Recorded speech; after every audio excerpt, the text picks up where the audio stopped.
Dog breed ban को लेके नई अपडेट्स हैं, उनके बारे में बात कर लेते हैं कि अब हमें क्या करना है और केसीआई क्या स्टेप उठा रहा है। ठीक है, सबसे पहले तो वीडियो स्टार्ट करने से पहले मैं कुछ बातें करना चाह रहा हूँ कि जो ये टॉप 23 जो डॉग ब्रीड बैन हुई थी, इसकी लिस्ट में ऐसे ऐसे डॉग डाले गए हैं जिनकी स्टोरी हम सुन के एकदम प्रेरित होते हैं डॉग रखने के लिए, जिनकी लॉयल्टी के बारे में हम सुनते हैं, चाहे फिर वो रॉटवाइलर हो, चाहे वो अकीटा हो, चाहे वो दूसरी कोई डॉग ब्रीड हो। अकीटा के नाम आया तो अकीटा के बारे में सब लोग जानते हैं कितना ज़्यादा लॉयल डॉग ब्रीड है।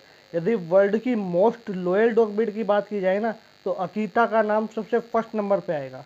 रीजन रीजन ये है कि एक स्टोरी थी, जो जापान के एक प्रोफेसर थे, उन्होंने एक डॉग रखा अपने लिए हचीको नाम का। हचीको जो उनको डेली स्टेशन छोड़ने जाता, लेने आता।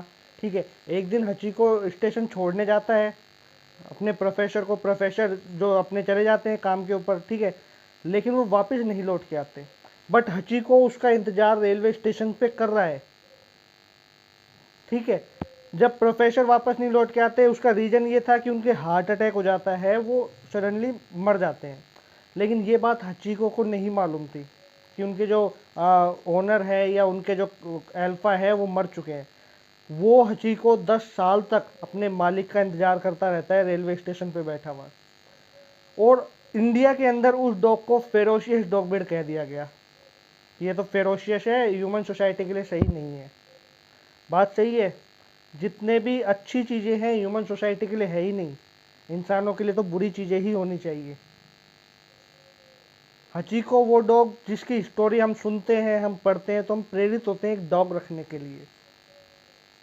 आप रॉटविलर की बात कर रहे हैं, तो रॉटविलर के बारे में कहा जाता है फेरोशियस डॉग ब्रीड है। ज़्यादा पुरानी बात नहीं कर रहा हूँ मैं, आज से 2 साल पहले साउथ अफ्रीका में एक लेडी थी जिनके पास 2 रॉटविलर थे और वो जंगल सफारी पे निकले हुए थे। ठीक है, वो अपने ग्रुप से अलग हो जाती हैं, उनके ऊपर एक टाइगर हमला करता है। वो दोनों रॉटविलर ने अपनी ओनर को बचाने के लिए टाइगर के साथ फाइट की है, जिसमें से एक रॉटविलर की एक जो पीछे का जो पैर था वो चला गया था। काफ़ी जख्मी हो गए थे दोनों रॉटविलर, लेकिन उस टाइगर को एक पास में नहीं आने दिया अपने ओनर के। वो टाइगर को आखिरकार भागना ही पड़ा। तो ये तो थे रॉटविलर। इसकी स्टोरी काफ़ी ज़्यादा न्यूज़ में कवर की गई साउथ अफ्रीका में। कम से कम ये मान लीजिए आप 10 से 15 दिन तक ये न्यूज़ के अंदर चले, और जिस रॉटविलर के पैर चला गया था उसकी मूर्ति भी बनाई गई है साउथ अफ्रीका में। तो और उस रॉटविलर को इंडिया में एक फेरोशियस डॉग ब्रीड कहा जाता है। कहा जाता है कि ये डेंजरस डॉग ब्रीड है, ह्यूमन सोसाइटी के लिए नहीं है। तो ये चीज़ें जो हो रही हैं बहुत ही गलत हो रही हैं। ठीक है, तो ये मैं एक स्टोरी इसलिए बता रहा हूँ कि ये जो डॉग हैं, काफ़ी ज़्यादा डॉग हेटर्स हैं जिन्हें ये डॉग्स पसंद नहीं है, तो काफ़ी ज़्यादा ट्रोल भी कर रहे हैं इस समय कि अच्छा ये डॉग ब्रीड बैन हो रही है, ह्यूमन सोसाइटी के लिए नहीं है, डेंजर्स हैं। तो जो ये स्टोरियाँ आती रहती हैं टाइम टू टाइम, इनका जवाब कौन देता है आप लोगों के पास जो जवाब? अगर मैं उनसे बात कर रहा हूँ जो हेटर्स हैं, ठीक है, जो चाह रहे हैं कि डॉग ब्रीड बैन हो जाए। अब बात करते हैं नई अपडेट डॉग ब्रीड बैन को लेके क्या आ रही है। तो सबसे पहले तो मैं आपको बता दूं कि अभी जो डॉग ब्रीड बैन को लेके नई अपडेट आ रही है, अभी चेन्नई के अंदर भी चेन्नई हाई कोर्ट ने भी स्टे ऑर्डर दे दिया है। ठीक है, वहाँ से भी स्टे मिल चुका है डॉग ब्रीड बैन को लेकर कि अब डॉग ब्रीड को बैन करना एकदम नहीं होगा, अभी स्टे मिलेगा, इसके ऊपर आगे कार्रवाई होगी। अब काफ़ी लोग सोच रहे होंगे कि इतने सारे स्टेट में जब बैन हो रहा है तो फिर इसको फाइनली ख़त्म क्यों नहीं कर देते।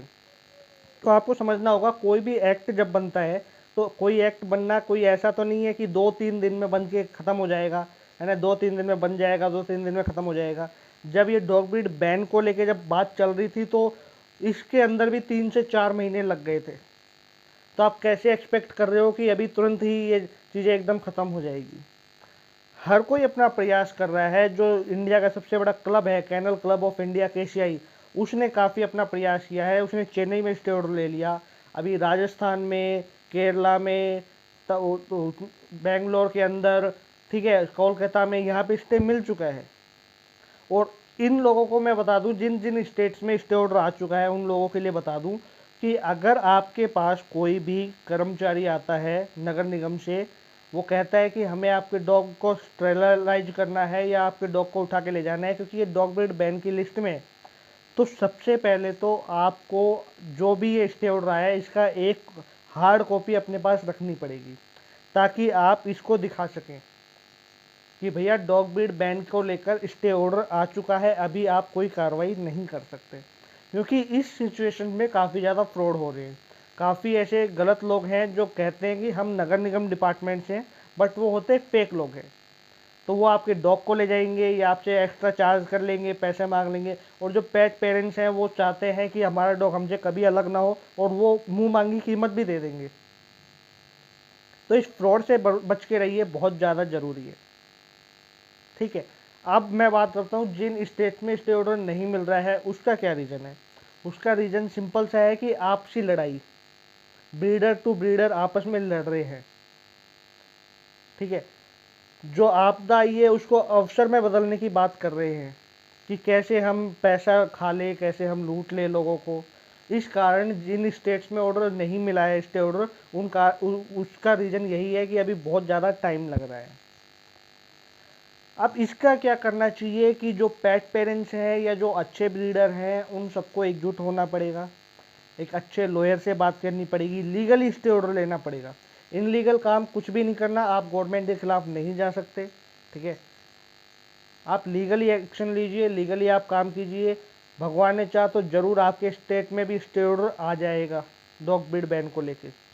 जिन स्टेट में स्टे ऑर्डर आ चुका है उन लोगों को भी अभी रिलैक्स होकर बैठने की ज़रूरत नहीं है कि हमारे स्टेट में तो स्टे ऑर्डर आ चुका है तो हम एकदम रिलैक्स होकर बैठ जाते हैं। हमें अभी भी कोशिश करनी है। ठीक है, जो डॉग ब्रीड बैन को लेके जो कंट्रोवर्सी चल रही है उसको एकदम जड़ से ख़त्म कर देना है, ताकि क्योंकि अभी केवल स्टे ऑर्डर मिला है, स्टे ऑर्डर कैंसिल भी हो सकता है। ठीक है, फिर तुरंत सारी डॉग ब्रीड बैन हो जाएंगी। और मैं सारी डॉग ब्रीड इसलिए बोल रहा हूँ क्योंकि 23 डॉग ब्रीड का तो नाम लिस्ट में है। उनमें जो दो पूरे ग्रुप है, मैस्टिफ ग्रुप्स और टेरियर ग्रुप। ठीक है, तो मैस्टिफ ग्रुप में यदि 10 डॉग हैं या 20 डॉग हैं तो वो भी गए। टेरियर जो ग्रुप है उसके अंदर यदि 8 डॉग हैं या फिर 15 डॉग हैं वो भी गए। तो यानी कि लगभग सारी ब्रीड ख़त्म हो गई है। तो इसलिए मैं आपको कह रहा हूँ कि अगर जिन स्टेट में स्टे ऑर्डर आ चुका है उनको भी अभी शांति से नहीं बैठना है, अपनी कोशिश करते रहिए। ठीक है, कोई भी गलती मत कीजिए अपनी तरफ से कोई भी गलती नहीं करनी।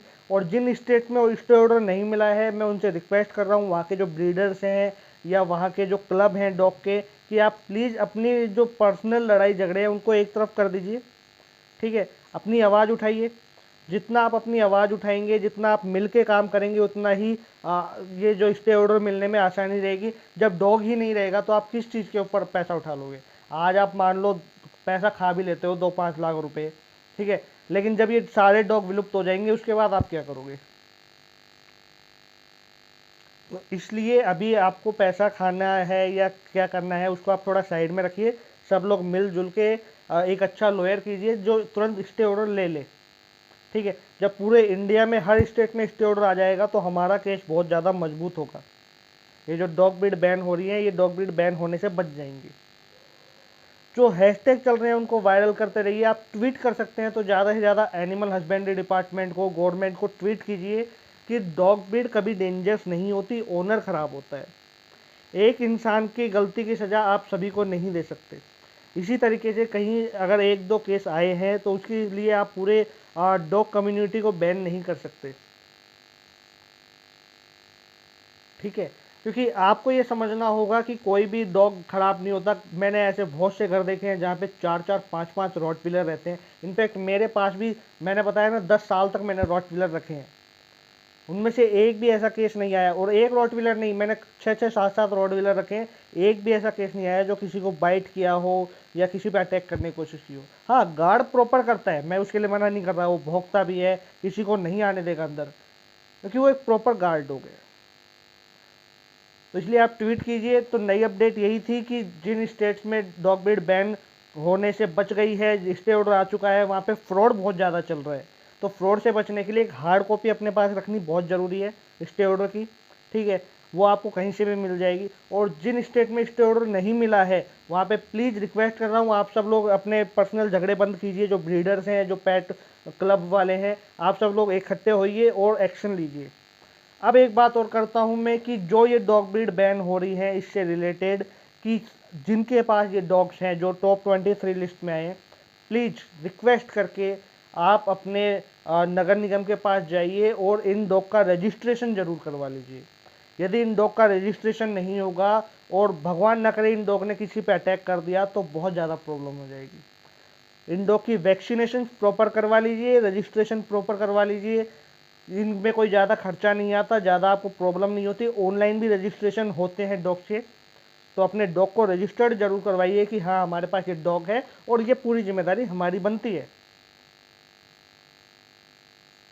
तो दो चीज़ का ध्यान रखना है, डॉग रजिस्ट्रेशन, फ्रॉड से बचना है, ठीक है, और सबको मिलके एक्शन लेना है। बाकी कोई भी डाउट है, कोई कन्फ्यूजन है तो आप मुझसे पूछ सकते हैं, ठीक है। बने रहिए इस चैनल पे। इस चैनल पे हम नई नई अपडेट आपको देते रहेंगे डॉग ब्रीड बैन को लेके और भी काफ़ी डॉग्स को लेके। और इस वीडियो को ज़्यादा से ज़्यादा शेयर कीजिए। जितना आप वीडियो शेयर करेंगे उतना ही हमारी आवाज़ गवर्नमेंट तक, एनिमल हस्बेंड्री डिपार्टमेंट तक पहुंच पाएगी।